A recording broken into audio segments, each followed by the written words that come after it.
राधे राधे दोस्तों। तो अभी तक की ब्रेकिंग न्यूज़ की जो बायबिट एक्सचेंज है, सिंगापुर बेस्ड एक्सचेंज है, थर्ड लार्जेस्ट क्रिप्टो एक्सचेंज है वॉल्यूम के बेसिस पे ऑन अर्थ, वो हैक हो गई है 1.4 बिलियन डॉलर के अमाउंट की, और 70% ऑफ एथेरियम हैक हो चुका है। तो मैं आपको थोड़ा सा ब्रीफ कर देता हूँ। जो इनका सीईओ है बेन ज़ो, उन्होंने कंफर्म किया कि 1.4 billion dollar worth of funds hack हो चुके हैं। और बेसिकली आप देखेंगे आज तक की सबसे बड़ी हीस्ट हुई है, सबसे बड़ी चोरी हुई है क्रिप्टो करेंसी में भी। अब ये जो SETH और STETH है, ये देवर विड्रॉन बेसिकली बायबिट के हॉट वॉलेट से, और जो मैक्सिमम है बेसिकली सेंट्रलाइज्ड एक्सचेंजेस पे नहीं सेल किए गए, डिसेंट्रलाइज्ड एक्सचेंजेस पे सोल्ड हुए हैं, जैसे इन्होंने बताया है। और मोर ओवर इन्होंने हालांकि 2-3 अपडेट्स और भी दिए हैं, मैं आपको बता देता हूँ। हालांकि इसकी वजह से इथेरियम था, क्रिप्टो करेंसी में प्राइसेस थोड़े से क्रैश हुए हैं, 3% डाउन हो चुका है, $2727 पे चल रहा है। और बिटकॉइन है वो 1% गिर चुका है, 98,000 के आसपास चल रहा है। मोर ओवर मैं आपको ये नेक्स्ट चीज़ भी बताता हूँ कि देखिए ये अब हैक होने के बाद बेसिकली क्या हुआ है, जो बायबिट के हैकर्स हैं ना, उन्होंने 1.4 बिलियन डॉलर का हैक किया, बट जो विटलिक बुटेरिन है जिन्होंने एथेरियम बनाया है, उनके पास सिर्फ 641 मिलियन डॉलर के रह गए हैं। और जो लार्जेस्ट अब होल्डिंग है जिसके पास, वो हैकर्स के पास हो चुकी है एथेरियम की 1.4 बिलियन डॉलर की। ये जस्ट बिकॉज हैक करने के बाद देखिए आप तो ओनर से ज़्यादा शेयर सब इनके पास हो चुके हैं।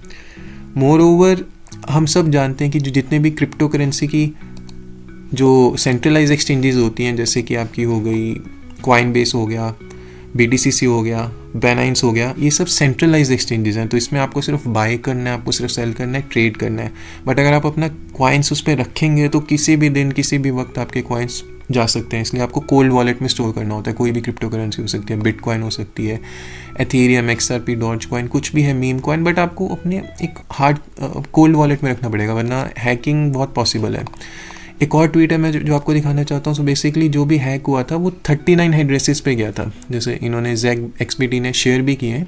सो 10 के एथेरियम में 39 एड्रेसेस पे गए थे। तो अगर आप सेंट्रल एक्सचेंज यूज़ करते हैं तो इन आप एड्रेसेस को ब्लॉक कर दीजिए, बिकॉज ब्लैक लिस्ट कर दीजिए, वरना फ्यूचर में भी इनसे आपको रिक्वेस्ट आ सकती है, आपके एक विड्रॉ रिक्वेस्ट डल सकती है। तो ये हैकर्स ने यूज़ किया है, इसको आप ब्लॉक कर सकते हैं।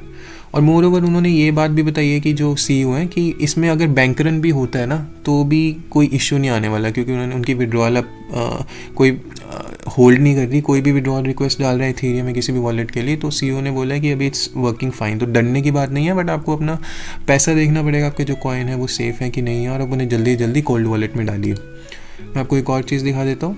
आज अभी इसके बाद से क्या चल रहा है कि ट्विटर पे बहुत सारे ना स्कैम अकाउंट बन चुके हैं जिनका नाम बायबिट ही रखा हुआ है, बट यूज़र आईडी अलग होगा। और वो कह रहे हैं कि अगर आपको रिफ़ंड चाहिए तो आप इस लिंक पे कांटेक्ट करिए और शेयर करिए। तो वो स्कैम है, वो आपके जो बचे हुए क्रिप्टो करेंसी हैं वो भी लूट लेंगे। तो प्लीज़ वैलिडेट करिए, सिर्फ एक्सचेंज पे जाके, सपोर्ट पे जाके, आप चैनल पे जाके ही रेस कीजिए कंसर्न।